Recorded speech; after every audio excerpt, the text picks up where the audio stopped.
every woman that becomes a mother experiences matrescence, but we all experience it so uniquely. So there's a way for the understanding of this word to really bring community for all of us, while also allowing us to be our own different individuals. Welcome to the Well-Nourished Mother podcast. This is a show for women who desire a deeper, more mindful, and meaningful pregnancy, birth, and motherhood experience. In this space, we bring so much reverence to the rite of passage that is the maiden to mother journey. I'm your host, Lauren Fortuna Flock, founder of Nest and Nourish.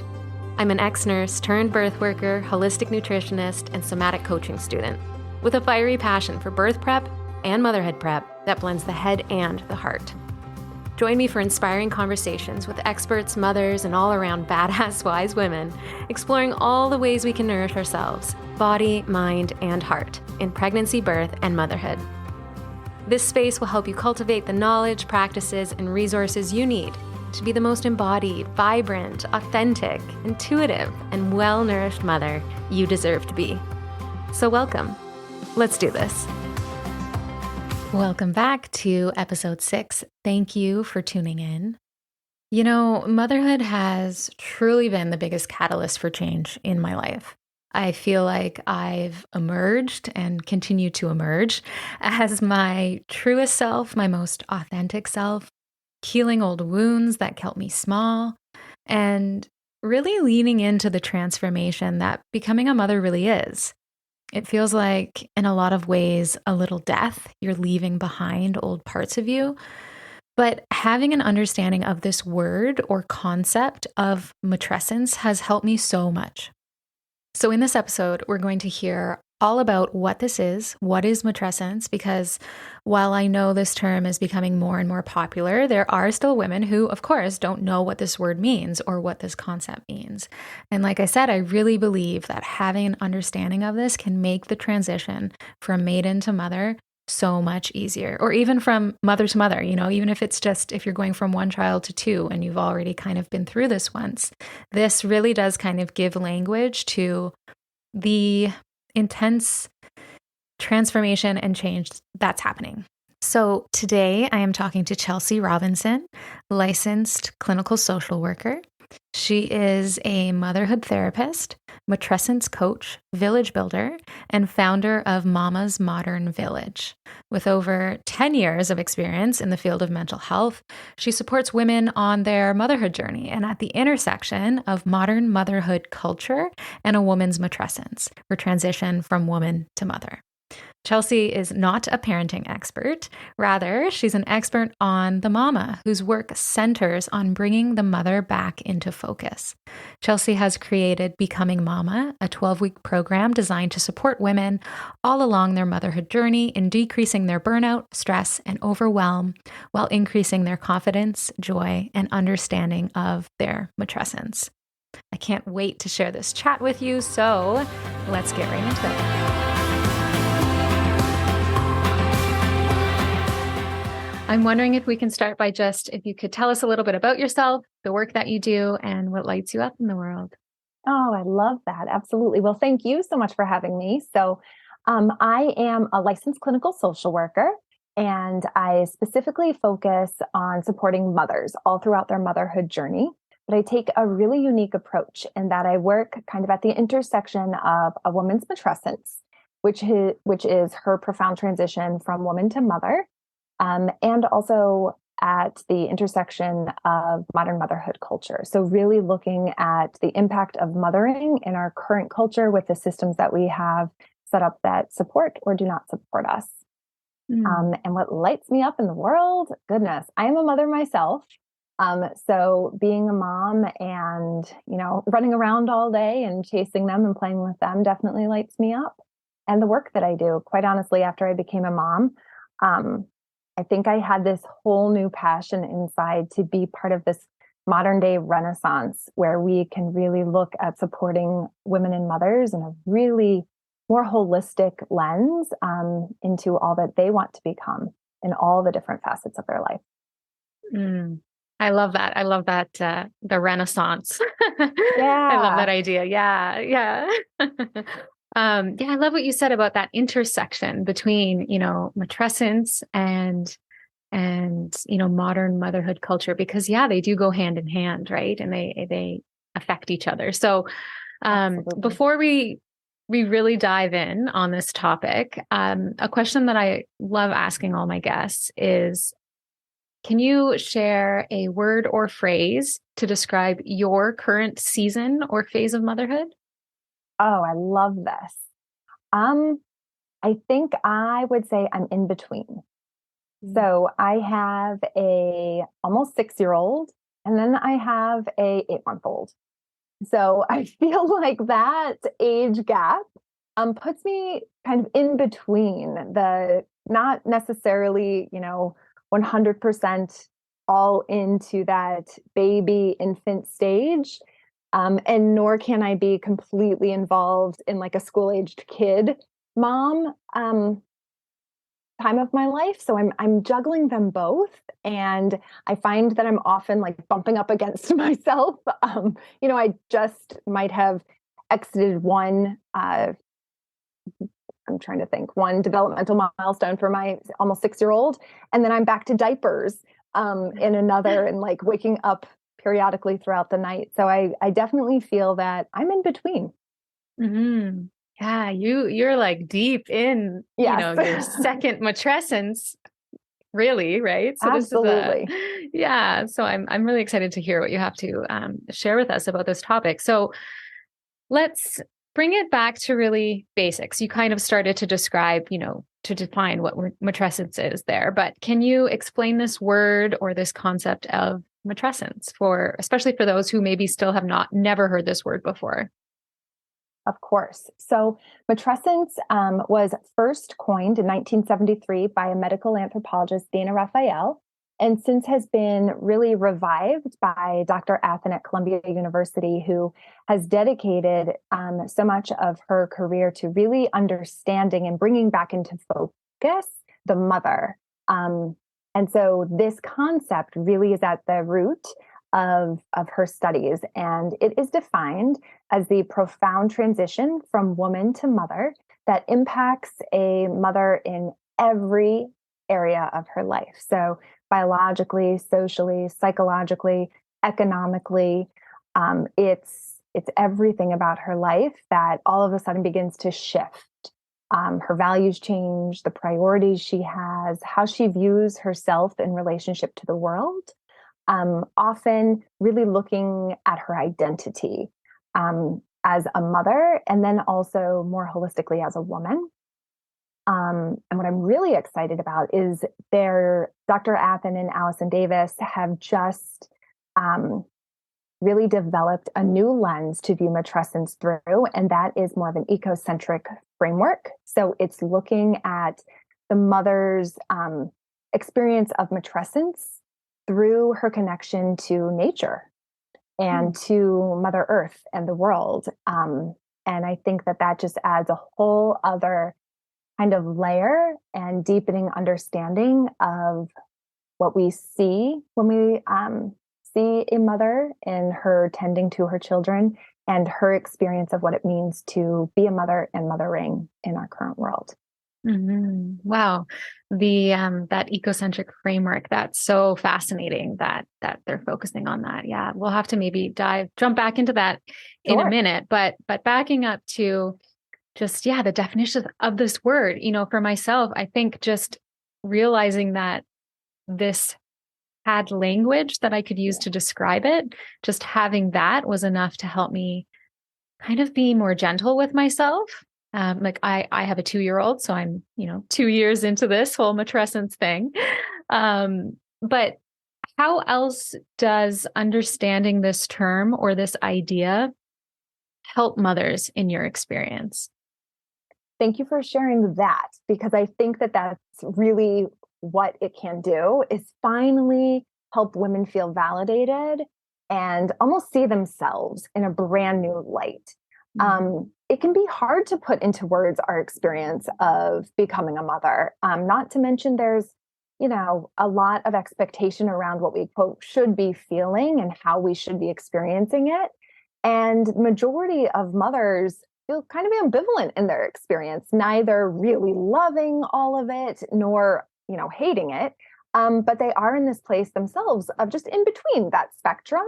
And having a word that just kind of sums all of that up, like one singular word, can really help a woman feel some compassion towards herself, like she's more normal in what she is Mhm. experiencing, that it's to be expected, and that she's not alone in this experience. Because as we know, motherhood can feel really lonely for some women too. Yeah, for sure. You feel like it's only you that this is happening to, Yes, and that you must be doing something wrong if I it's know. feeling hard. Yeah, yeah. Yeah, this idea of like centering the mother. I think Mhm. even in birth preparation, it's also baby focused. And, really it's about, buying all the things, setting up the nursery when really I think what would be more helpful is women having an understanding of this huge emotional, psychological, developmental change that's going to happen. And then yeah, being able to prepare for that. How do we prepare for that? Oh, What helps make that this transition easier in your experience? I I couldn't agree with you more. I think that, where we put so much of our attention is so hyper baby focused, and that the mother often just fades into the backdrop, especially once the baby is here. I love that you asked this question because I do think that this is foundational to us more culturally beginning to shift the broader perspective, and at least share space, right? Like we can look at the newborn, we can look at the child, absolutely, and be attentive to their needs, and also be able to attune and attend to the mother. So I think part of this is culturally beginning to have broader conversations around what it truly means to value the work of a mother and to support her. And that's looking at like systemic change. Like we need big picture change when we talk about centering the mother back into focus. And then on more of a micro level where we're looking at like, the individual mother in relationship to her family, I think it might take the mother herself beginning to acknowledge her worth and her value. And as she does that, as she gets more clear on, um, you know, her value and worth and what she offers to her family, then it begs of kind of that ecosystem that she's part of to show her back what she is worth and that she adds value to the family. So I think that it's an approach that's going to take many different angles, in order to really bring that mother back into focus. And I see it making movement, right? Like there are postpartum doulas, and there are so many people that are using their platforms to speak on how important it is to bring the mother back into focus. So I see us going in that direction, which gives me so much hope, and I'm really grateful. But no doubt, there is definitely still a way to go. Yeah, yeah. And it's funny, I kind of started as a doula thinking that I would be supporting actual births. And as I've kind of sunk deeper into this work, I've realized that, for me personally, what I'm more interested in is centering the mother before birth, so that we can help women prepare for motherhood in a different way. And, kind of in the ways that you've spoken about a little bit, like focusing on values and needs and Yes, desires, and how do we learn how to state our needs? Because I think that's a big one. A lot of women huge. are, the social conditioning of being people pleasers and Hmm. being afraid to voice what they need. I think that really plays a huge role into it, and guilt and Oh, shame, so right? big. Hmm. Feeling like, I need a break, and then immediately feeling like, well, why do I need a break? Like, I must be a bad mom if I need a break or if I need help. Yeah, it Um, goes there so quick, doesn't it? Like it's just second nature for us to second guess our needs and why we have them. yeah. And like, in a way, society kind of benefits from mothers feeling guilty, right? No question. No question. Absolutely. Yeah. So let's talk a little bit about, modern motherhood culture and how that kind of ties in here. What do you see? And we've kind of touched a little bit on this, but what do you see as the biggest challenges mothers face in our current culture? So if I can take us back to what you just said, which was Yes. that, yeah, that society kind of benefits from mothers feeling guilty. I think this really opens up this broader conversation. And that is that we are living in a very patriarchal society that does not value women, but does not value mothers and the work that goes into raising families and contributing to society at such a foundational level. Instead, mothers often hear like, do more, be more, create more, meet your children's needs in this way and that way. And that constant expectation to show up, love every moment of it, be engaged, give everything, give your all to mothering, this intensive mothering ideology absolutely contributes to that guilt we feel, because no matter what, we don't want to be, quote, bad moms. We all want to be good moms. So what do we have to do? How can we prove our worth that we are good mothers? And that kind of just keeps us striving for more, buying more products, proving that if we can breastfeed a certain length of time, if we can get our children or our babies to sleep throughout the night, if we can send them to the best schools, if they can eat the best food, that finally will be good enough as mothers. So we're constantly trying to meet that expectation that's been placed on us by society, as opposed to really like quieting all of that white noise and checking in with ourselves to see, wow, like, am I mothering in a way that aligns with my values? Or am I pushing myself to the point of burnout and, breaking down with the hopes of finally, meeting some moving target of perfectionism that society has of me? Mm. Yeah. And it's interesting, actually. I've just kind of experienced this a little bit in my life in terms of ending breastfeeding. I got it in my head that, I wanted to naturally wean. And somehow I let that get tied up in this like identity that if I didn't do that, then Yeah. somehow I wasn't a good enough mother. I wasn't a good attached parent, extended breastfeeding mom, whatever label Yep. you kind of throw on it. Right. And it took a lot for me to realize, like, wait a minute, who is this benefiting? Who is this Yes. benefiting if I'm, killing myself, pushing through when my body is shouting at me that it's time to end? I think this is the key, really, right? How do we connect with ourselves, our own values, our own needs, our own family system, and what works best for us in the face of all this pressure from social media and society and media in general? Yeah, it's tough. It's really tough.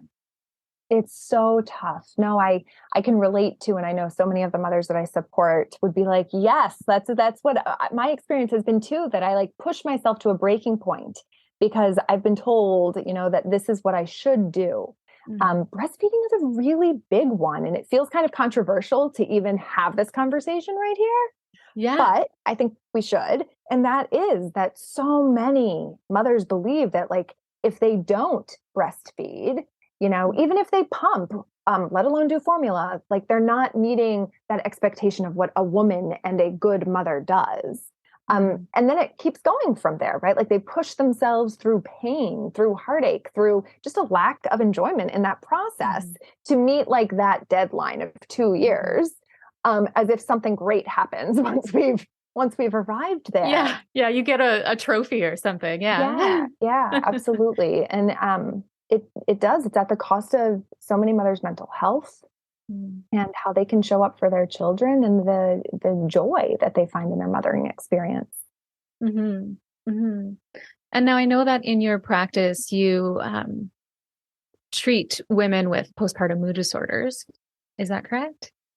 So actually, while I am trained in supporting mothers with postpartum mood disorders, my focus really is on that messy middle.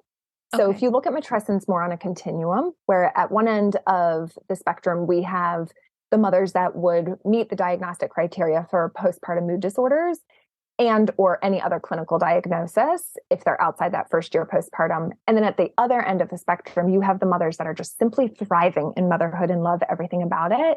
That messy middle is where the majority of mothers are. And they're the ones that I was talking about that really feel ambivalent in their experience. So my focus in my practice is really working with those mothers that would say, I'm in the messy middle.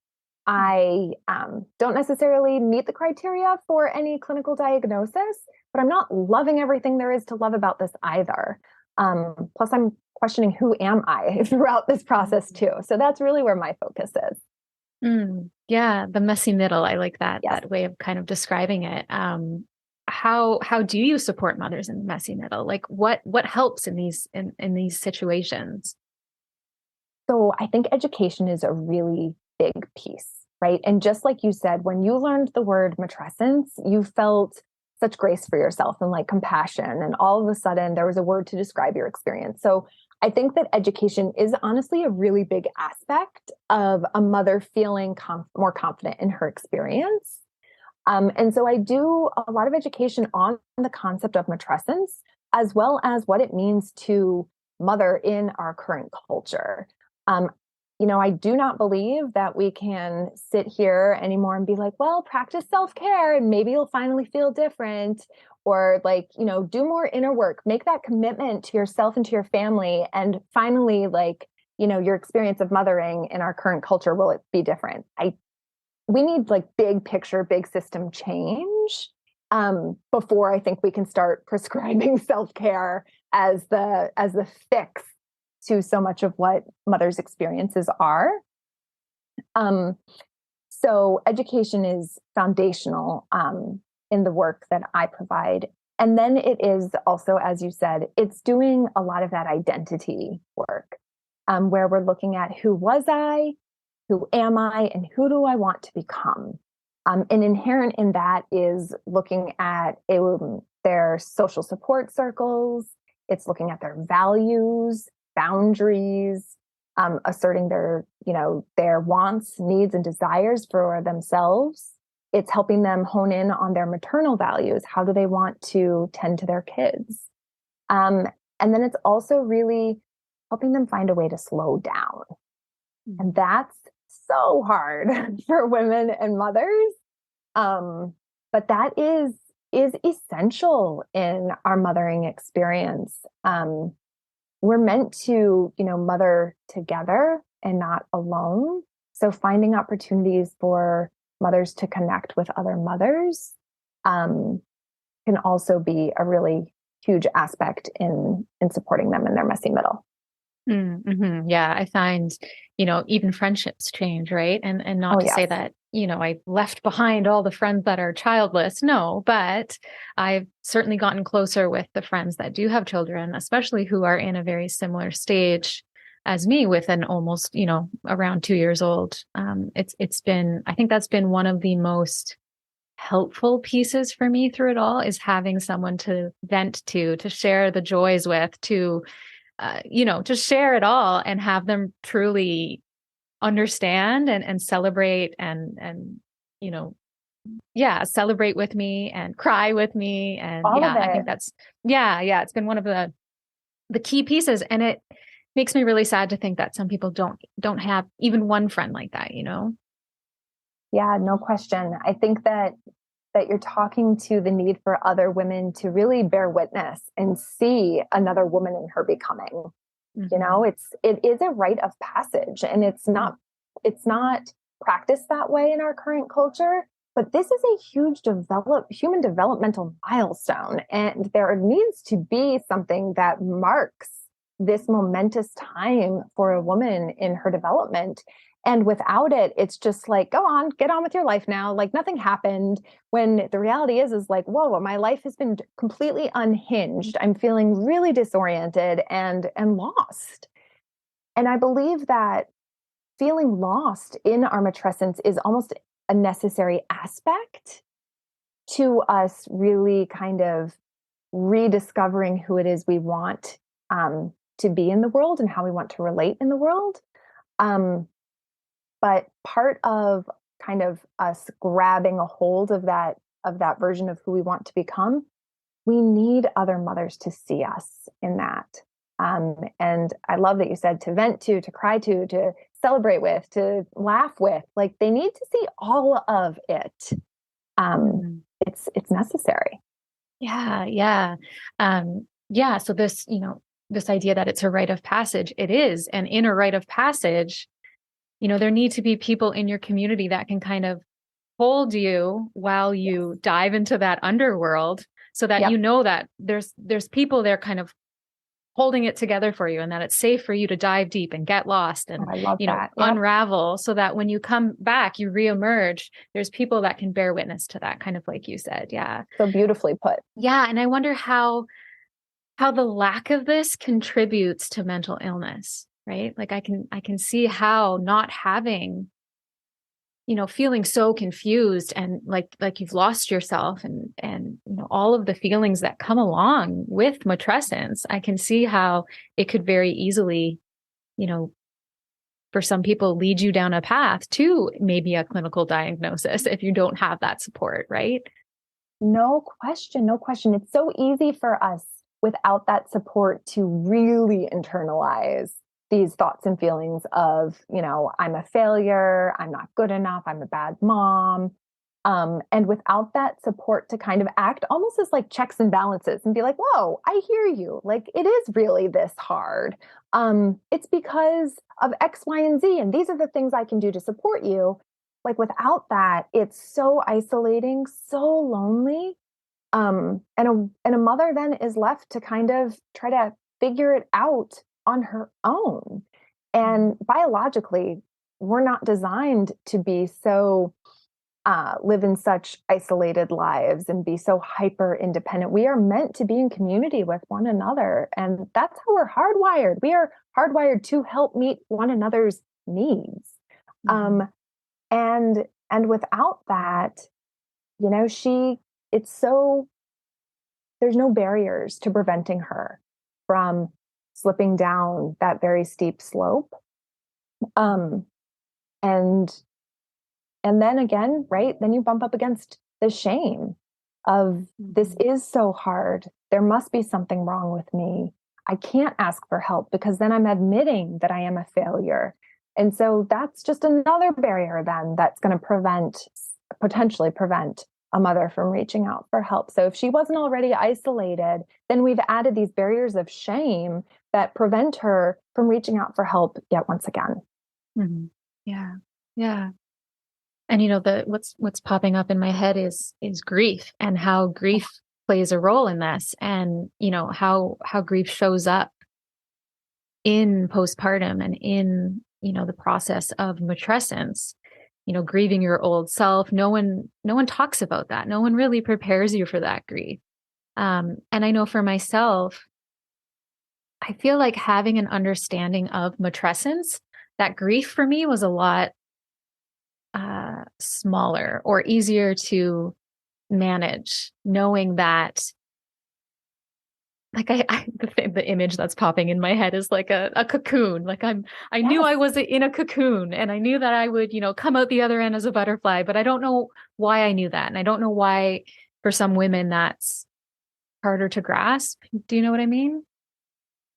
Yeah, I think because probably, I mean, I would imagine this is a guess, but again, that expectation that it shouldn't be this hard, Mm-hmm. that you shouldn't miss your old life, right? Like you've waited Yeah. for forever to finally have kids and now you have one. So like, why aren't you feeling anything other than joy?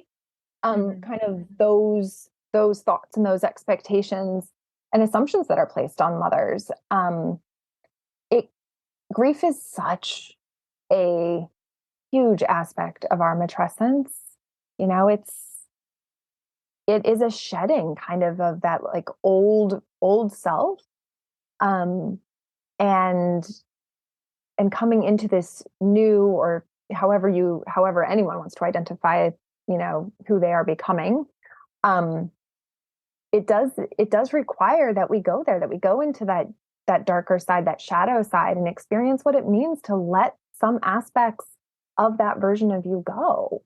Um, and we don't have to let all of it go, right? Like we can go back and say, these pieces were really important to me. I want to find a way to liven those up again in my life. That I need those. Those really lit me up before. They're going to help me right now. So it's not saying that that old you is gone in every aspect of you. No, like you carry parts with you throughout this journey, but there is intense grief in mourning that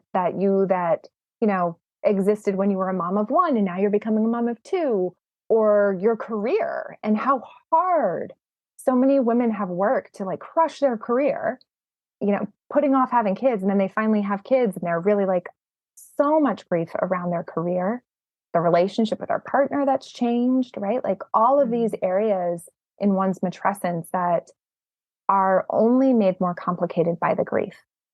Mhm. Yeah.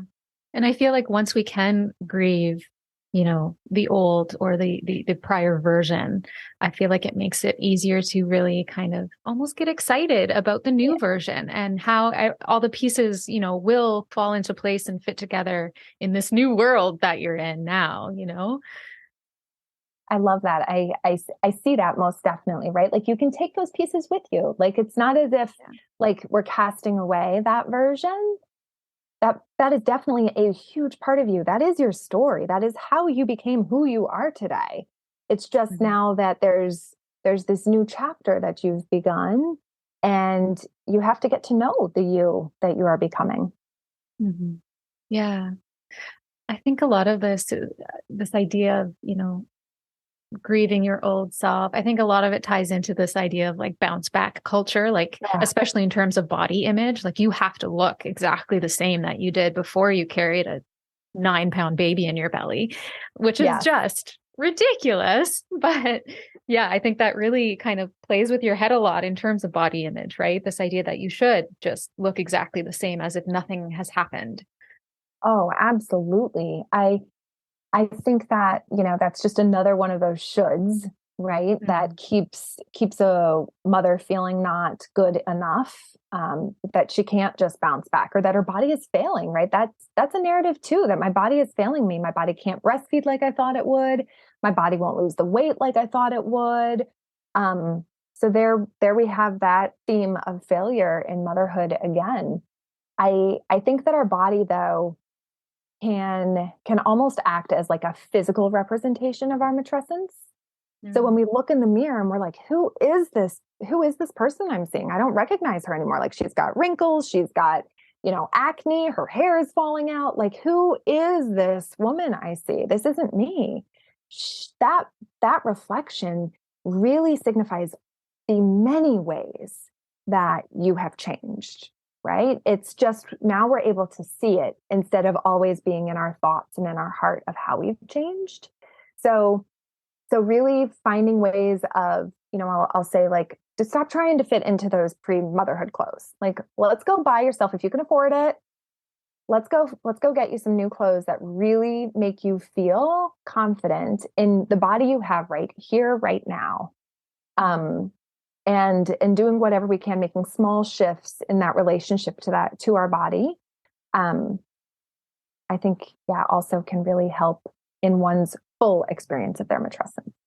Yeah, I love that. I love how, yeah, it kind of brings the abstract into like a concrete, um, Yes, yeah, image, seeing your body. Yeah, all of the changes. Like I feel like my values have changed and my desires have changed and but there's no way to really see that. You're just seeing yes, like the outcome of that, really, not a physical representation of it. Yeah. Yeah. yeah. I think that you put that into words very beautifully. Thank you. Yeah, this idea of like buying new clothes. Even for me, I remember, being a few months postpartum and just looking at my whole closet and just thinking like, I don't like any of this. And it wasn't even that maybe it didn't fit properly. It was more just like, I don't know, like how I wanted to represent myself in the world had Oh, changed, like in all ways. Like even my hair, I stopped dyeing my hair and I now have like my natural hair color, which I never thought I would do. But all of these they seem kind of superficial in a way, but for me, it was like a real, I don't know, like a shift in how I viewed myself and how I wanted to present myself to the world. oh my gosh, that is your matrescence, like right there. You just captured that so perfectly, right? It's these fine little details, these shifts in our life that, you know, we're like, why all of a sudden do I not want to dye my hair? This seems kind of silly, but no, I really don't want to. Or, you know, I want to be seen as this version of myself to others as a mother. And this is how I want to see myself as a mother. I'm like, oh, I have some follow-up questions for you. I can totally Sure. change this. I'm like, okay, why? Why was it important to you to stop dyeing your hair That's a good question. or your Um, clothes? Either one. yeah. I think a lot of it had to do with courage. Like becoming a mother gave me a courage that I never really had before. And all of my old stories around like self-esteem and self-worth kind of crumbled, like kind of burned. Because you saw what a beast you are. Yes. And truly I feel like I've unraveled into the truest version of Mm. myself. And everything before this has been like masks and wounding and hiding and all of that. Thank you. I totally went off script there. Oh, I love it. No, I think, I mean, just your realness in that, because I think that, right? Like it sounds like it gave you the courage you needed to really, I love that you said masks too, Mm, to take off all the armor we need to feel like we have to survive in our world, mhm, right? And so we do what we think we need to do in order to be accepted, find belonging. We dye our hair, we wear the certain clothes, we look a certain way, we get this kind of career, we date this kind of person. And in becoming a mother, you were like, oh, this is it. Like I've just rooted deep into something that like that outside world can't touch. mhm, And it sounds like it really ignited inside of you a fierceness to protect like future generations in your lineage and also yourself in a mm. really beautiful way. Yeah. Yeah. And, there's a much, bigger story to this that I won't fully get into, but I was a registered nurse, up until last year. I was one that was fired for not complying with the vaccine mandate. um, Mm, and, this all happened while I was on mat leave. And I feel like if this would have happened at any other time in my life, it could have looked very different. And I could have let fear and conditioning and, all of the stories that we tell ourselves about even like identity. Like I identified as a nurse. I have a nurse head tattooed on my leg. Like I mm, really identified with being a nurse and all of the like all of the perceived characteristics of a nurse, right?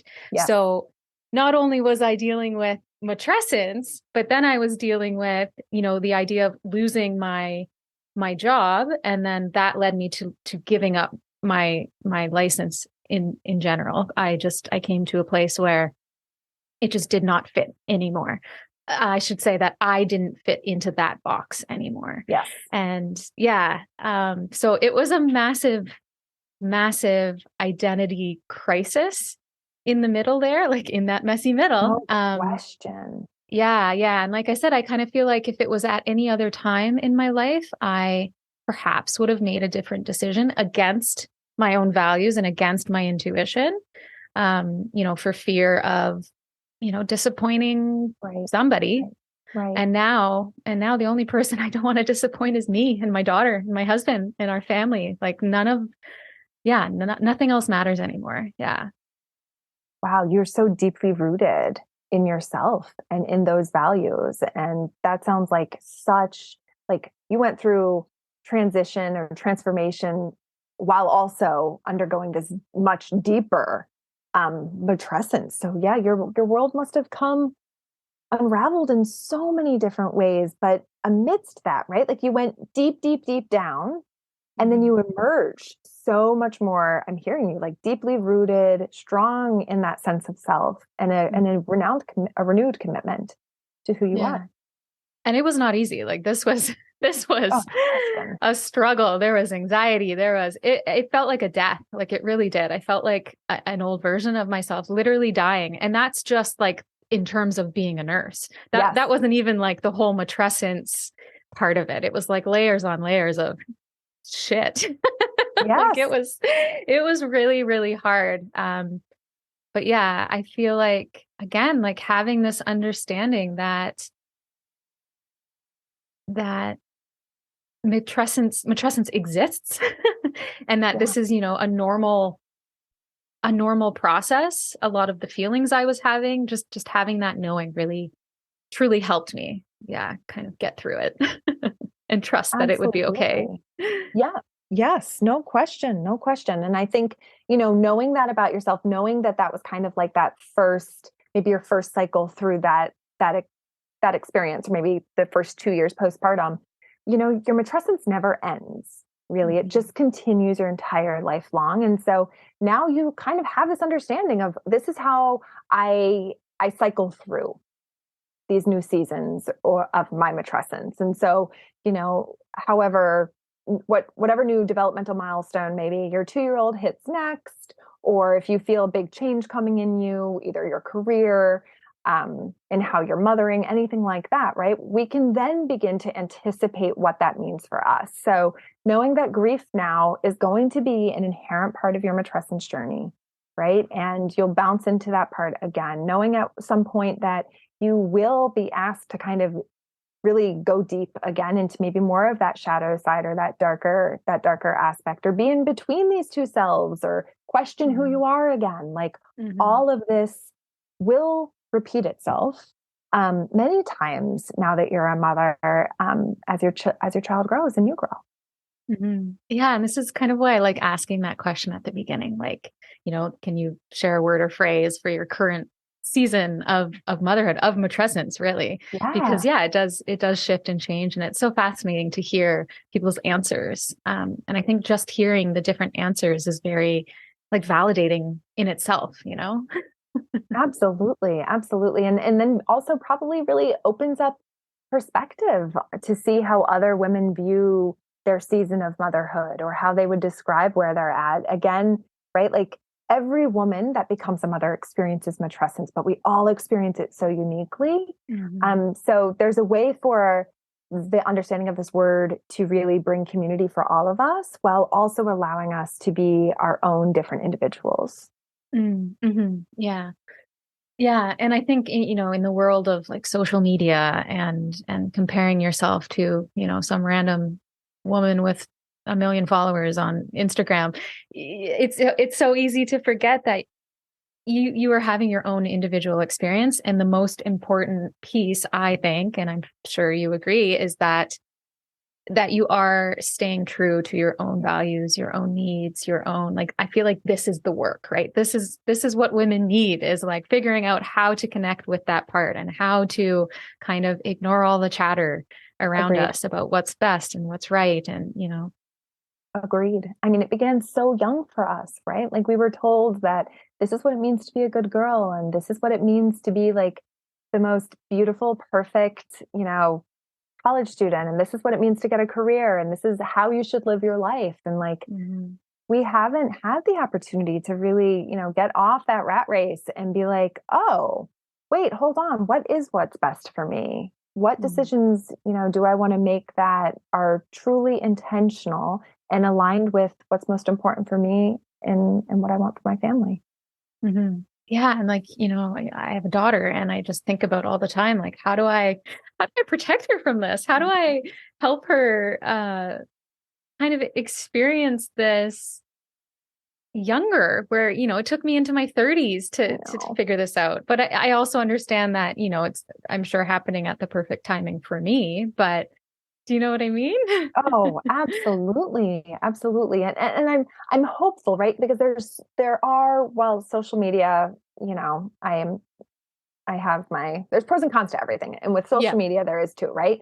And so I love that I do see more and um, more stories around respectful and conscious parenting, and what it means to like break those generational cycles. And so I think that there are more families that are shifting into wanting to be part of this renaissance. And that means how, absolutely, not only how we're treating ourselves, but how we're then raising this next generation. Beautiful. Yeah.